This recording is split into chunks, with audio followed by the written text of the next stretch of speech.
यूहन्ना की किताब अध्याय 1 और वचन 12। सभी लोग उस वचन की ओर ध्यान दें। परंतु जितनों ने उसे ग्रहण किया उसने उन्हें परमेश्वर की संतान होने का अधिकार दिया, अर्थात उन्हें जो उसके नाम पर विश्वास रखते हैं। आमीन, आमीन, हालेलुया। अपने पड़ोस वाले से कहें कि आप परमेश्वर के संतान हैं। जोरों से कहें कि आप परमेश्वर के संतान हैं। मैं आपसे कहना चाहता हूं कि आप परमेश्वर के संतान हैं। ये सबसे अद्भुत बात है हमारे जीवन में, ये सबसे अद्भुत बात है। बाइबल कहता है कि जितनों ने उसे ग्रहण किया और जितनों ने उसके नाम पर विश्वास किया उन्हें परमेश्वर के संतान होने का अधिकार मिला है। आप परमेश्वर के संतान हो और यह सबसे सौभाग्यशाली बात है। और मैं आज आपको बताना चाहूंगा, आपका फोकस लेकर जाना चाहूंगा कि परमेश्वर किस प्रकार आपके जीवन में महान कार्य और महान परिवर्तन को लाना चाहते हैं। काफी बार हम ऐसी चीजों से गुजर रहे हैं, ऐसे हादसों से गुजर रहे हैं, ऐसे परेशानियों से गुजर रहे हैं, ऐसे दिक्कतों से गुजर रहे हैं जहां पर हम निराशा और तनाव का सामना कर रहे हैं। मुझे और कुछ लोग दिख रहे नहीं, भाई जीतू और भाई ऑलविन, वो चेयर लगा के ना इधर आ जाओ सामने। काफी बार हम ऐसी खतरनाक परिस्थितियों से गुजर रहे हैं, ऐसे डेंजरस स्थितियों से गुजर रहे हैं कि हम जान नहीं पा रहे, हम समझ नहीं पा रहे कि कैसे हम उन चीजों को ओवरकम करें, कैसे हम उन बातों को ओवरकम करें, कैसे हम इन संघर्षों से बाहर निकले। काफी बार हमारे पास बड़ा बड़ा सवाल रहता है कि कैसे परमेश्वर, क्यों हम बाहर नहीं निकल पा रहे हैं, हमारे जीवन में समस्या क्या है, दिक्कत क्या है कि हम इस समस्या से बाहर नहीं निकल पा रहे हैं। ऐसी कौन सी बातें हो गई है कि हम इस दुविधाओं से बाहर निकल पा रहे हैं। हम जितना निकलने का प्रयास कर रहे हैं हम उतने ही संघर्ष और परेशानियों में डूबते चले जा रहे हैं, हम उतने दिक्कतों में डूबते चले जा रहे हैं, हम उतने हालातों में डूबते चले जा रहे हैं। ऐसी कौन सी दिक्कत है, ऐसी कौन सी समस्या है। काफी बार हम जब ऐसे उलझनों से गुजरते हैं तो मैं आपको बताना चाहता हूं, आपके अंदर जितना ज्यादा सवाल होता है उतना ज्यादा तौर पर आपका विश्वास कम होते चले जाता है। आपका सवाल आपके जीवन में अविश्वास को लेकर आता है।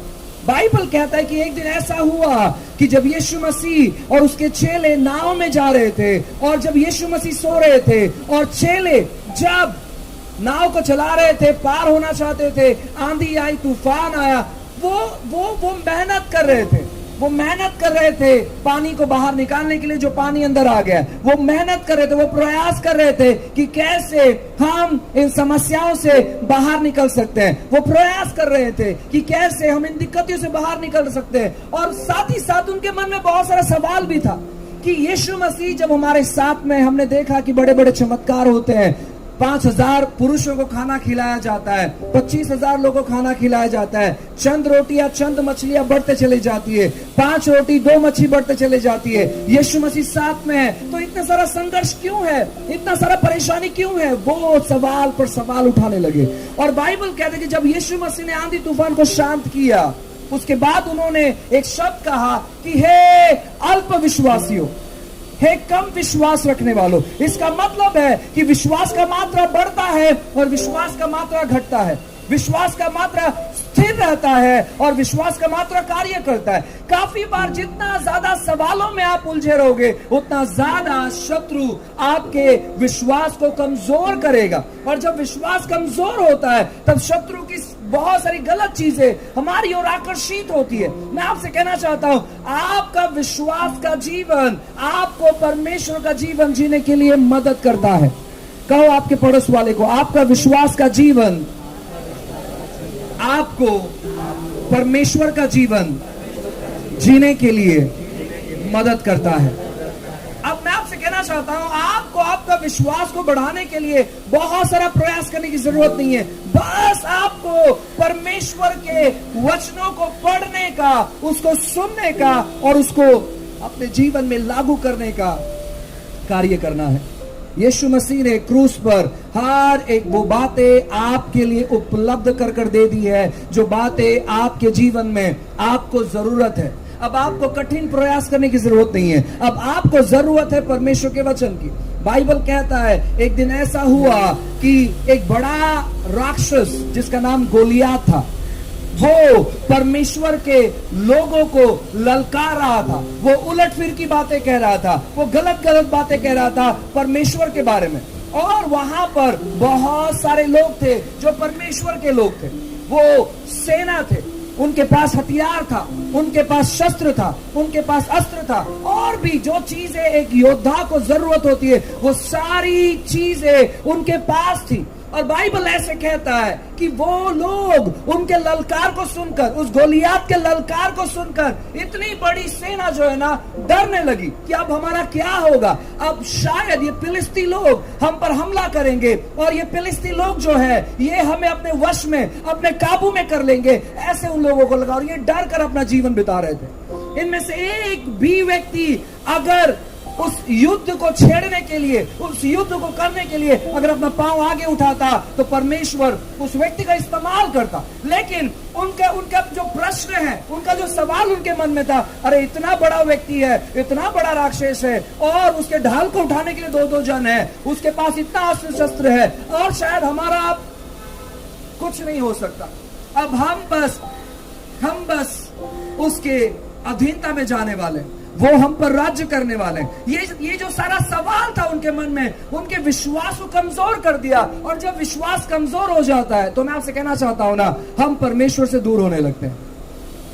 जब विश्वास कमजोर हो जाता है तब हमें कोई व्यक्ति अच्छा नहीं लगता है। जब विश्वास कमजोर हो जाता है हमें प्रार्थना अच्छी नहीं लगती है। जब विश्वास कमजोर हो जाता है हमें परमेश्वर का वचन अच्छा नहीं लगता है। जब विश्वास कमजोर हो जाता है हमारे मन में केवल सवाल उभरते रहते हैं कि परमेश्वर, मैंने विश्वास किया है तो मेरे जीवन में इतनी मुसीबतें क्यों हैं? मुसीबतें आती है ये बताने के लिए कि आपका विश्वास कितना मजबूत है, और परमेश्वर चाहते कि आप उस मुसीबतों को फेस करें, उस मुसीबतों को चेतावनी दे, नहीं तो आप डर कर बैठे। हम काफी बार क्या कहते मालूम है क्या?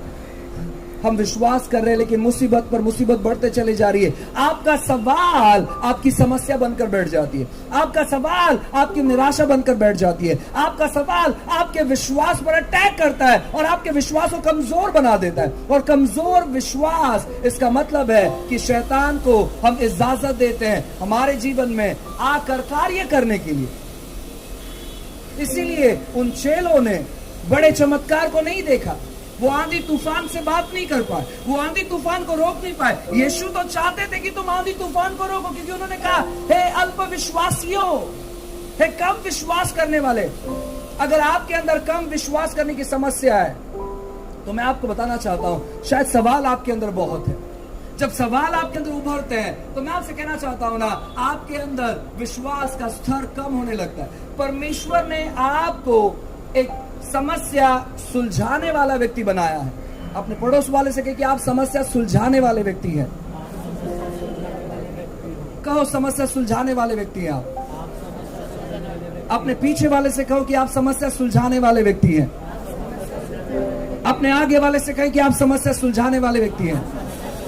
मैं आपसे कहना चाहता हूं ना, जब आपके जीवन में समस्या उभरता है तो आप समस्या सुलझाने वाले व्यक्ति होने चाहिए। मुझे आज की सुबह फोन आया और मुझे कहा गया कि आज आपको चर्च नहीं मिल सकता। मैं निराश नहीं हुआ, मैंने कहा कोई समस्या नहीं है, हम सुलझाएंगे। मैंने जब यहाँ के मैनेजर से बात किया, मैंने कहा क्या समस्या? उन्होंने कहा कि 1 महीना के लिए हमारा हॉल बुक हो चुका है। मैंने कहा फिर आप क्या मैनेज कर सकते हैं? उन्होंने कहा आप अगर सामने प्रार्थना करना चाहोगे तो। मैंने कहा कोई प्रॉब्लम नहीं है, हमें कोई समस्या नहीं। हमें प्रार्थना चलाने के लिए हमें जगह की आवश्यकता है, चाहे वो बाहर मिले, चाहे वो अंदर मिले, चाहे वो ऊपर मिले, चाहे वो अंडरग्राउंड में मिले, हमें कोई दिक्कत नहीं है। आप हमें चलाने के लिए, सभा चलाने के लिए आप हमें जगह उपलब्ध करवा करो। उन्होंने कहा हमें कोई प्रॉब्लम नहीं है अगर आप बाहर लेना चाहोगे तो। मैं जब यहाँ पर पहुंचा मैंने उनसे कहा कि शायद अगले हफ्ते बारिश होगा तो हम क्या करेंगे? तो उन्होंने कहा कि हम आपके लिए इंतजाम करके देंगे, कुछ ना कुछ हम लगाएंगे आपके लिए और आपका प्रार्थना शुरू रहेगा। मैं आपसे कहना चाहता हूं ना प्रियो, कि परमेश्वर ने हम हर एक लोग को समस्या सुलझाने वाला व्यक्ति बनाया। जब आपके सामने समस्या दिखता है आप डरो मत कि अब क्या हो जाए, कुछ नहीं होगा। आपका समस्या आपको मार नहीं सकता, आपका समस्या आपके जीवन से चीजों को छीन नहीं सकता। आप स्थिर खड़े रहे और अपने आप को देखे कि आप समस्या सुलझाने वाले व्यक्ति है। आपके जीवन में समस्या आएगी जब तक आप जिंदा रहोगे।